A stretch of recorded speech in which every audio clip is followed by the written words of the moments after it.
São Mateus 6 e 9. Disse desta maneira: Vosotros, pues, orad de esta maneira: Padre nuestro que estás en los cielos, santificado sea tu nombre. Vamos explicar para ustedes o que significa santificar o nome de Jesus, o nome de Deus. O que significa e por que Jesus ensinou isto?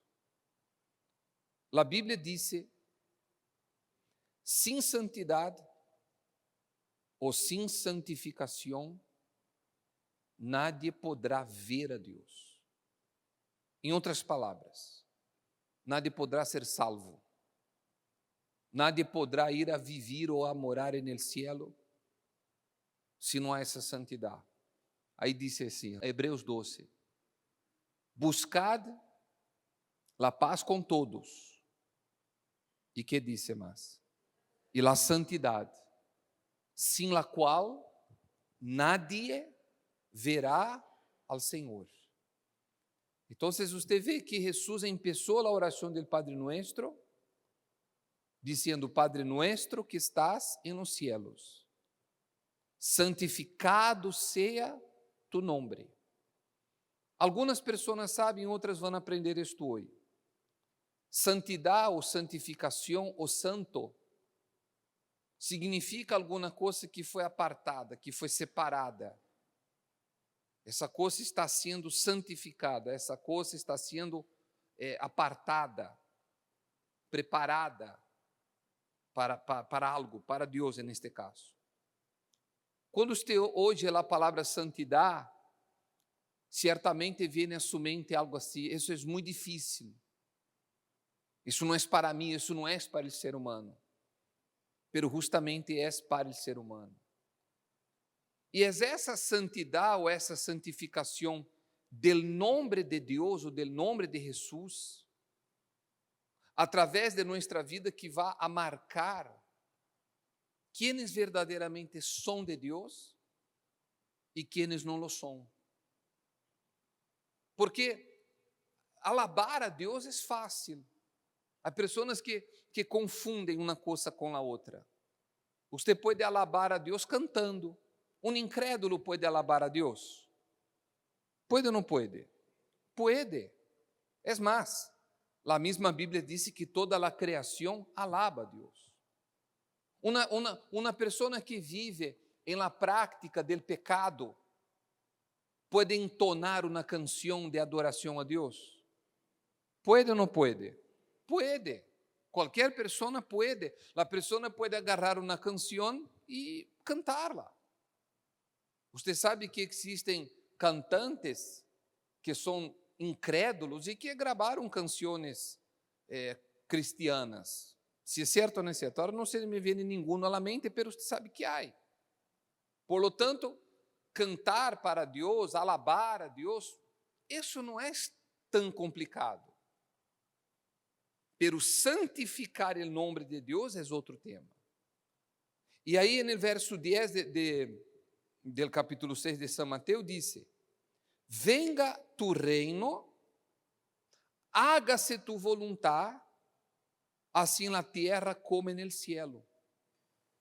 Eu vou ler para vocês um versículo de Ezequiel e vou explicar o que é o que todo isto significa. Pero eu tuve compaixão de mi santo nome. O sea, Deus dizendo: eu tuve compaixão de mi santo nome. Que a casa de Israel havia profanado entre as nações adonde foi.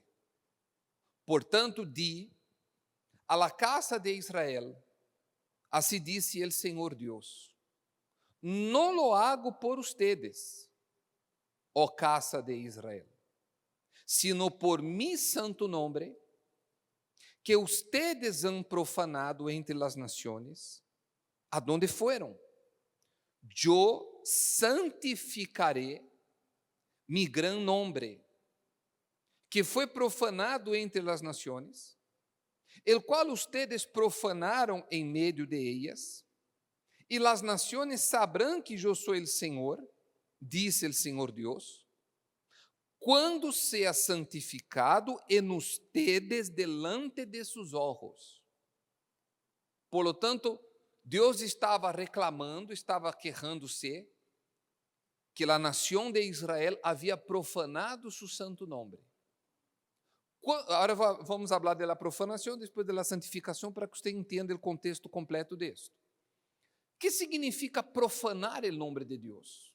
Basicamente, profanar o nome de Deus significa dar mal testemunho.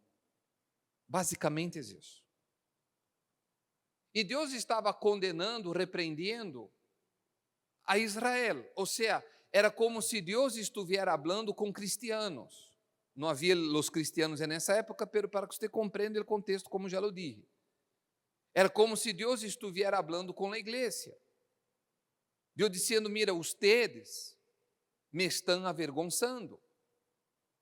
Ustedes me estão fazendo coisas que as demais nações dizem: caramba. Eles dizem que sirvem a um Deus, que conhecem ao Deus Todo-Poderoso, etc., etc., pero a conduta que eles têm não condiz com o que dizem. E eu pergunto, hoje em dia não passa o mesmo? Em muitas pessoas? Passa ou não passa? Não estamos aqui fazendo chisme, nem juzgando, e ahorita também vou falar sobre essa questão. Pero quantas pessoas você conheceu a lo largo de sua vida que se dizem ou que se diziam cristianas, ou que se diziam pessoas de Deus, e a conduta dessa pessoa, o testemunho como ser humano dessa pessoa, não tinha absolutamente nada que ver com uma fé cristiana? Conheceu ou não conheceu pessoas assim? Diga se sim ou se não. Não vamos a dar nomes, não estamos para chusmear, ok? Pero você conheceu. Aí vem uma questão. Quando nós vemos estas coisas, em vez de falar mal dessa gente, de criticar a essa gente, temos que mirar-nos no espejo, tanto no sentido literal como no sentido figurado da palavra, e perguntar-nos a nós mesmos: he sido eu um verdadeiro cristiano? He dado eu bom testemunho? E quando hablo de testemunho, não estou falando de comprar, conquistar, vencer problemas. Estou falando de testemunho de um caráter, de alguém que tenha um caráter intachable. Alguns dirão: o bispo, pero não somos perfeitos. Ser perfeito não é possível, já falamos sobre isso muitas vezes, em outras ocasiões. Pero nós sabemos discernir claramente lo que é justo e lo que é injusto. Sabemos ou não sabemos? Quando alguém pratica a justiça, ele está santificando o nome de Deus. O pastor José me estava comentando antes do serviço que ele viu um testemunho de uma pessoa que foi evangelizada. E quando essa pessoa foi a ser evangelizada, foi um pastor, um obreiro, não sei, a evangelizar essa pessoa. E essa pessoa disse assim: mire, mi mamá, es la mamá y la hermana, ¿verdad, pastor? Mi mamá y mi hermana van a essa igreja. Eu não vou. Fíjese, a pessoa dizendo: mi mamá y mi hermana van a essa igreja. Eu não vou. Mi mamá, a pessoa dizendo: mi mamá é uma pessoa convertida. Mi mamá é uma pessoa de Deus. Pero mi hermana não. Porque mi hermana habla palabrotas, mi hermana miente. Ou seja, a própria pessoa que não vem na igreja supo discernir quem estava aqui santificando e quem estava, que leímos aí, profanando. Quem estava santificando o nome de Deus e quem estava profanando o nome de Deus. Pero isso você tem que pensar o seguinte: allá em seu trabalho, allá dentro de sua casa, quem ha sido você? Não estou dizendo para que você me lo hable, me lo diga, não. Cada quem tem que saber e pensar, eu estou santificando o nome de Deus? Ou eu estou profanando o nome de Deus? Porque ao final do versículo 23 de Ezequiel, do capítulo 36, do versículo 23, ele disse, eu santificarei mi gran nombre, que foi profanado entre as nações, el qual ustedes profanaram em meio de ellas. Las naciones sabrán que eu sou el Senhor, disse el Senhor Deus, quando sea santificado en ustedes delante de sus ojos.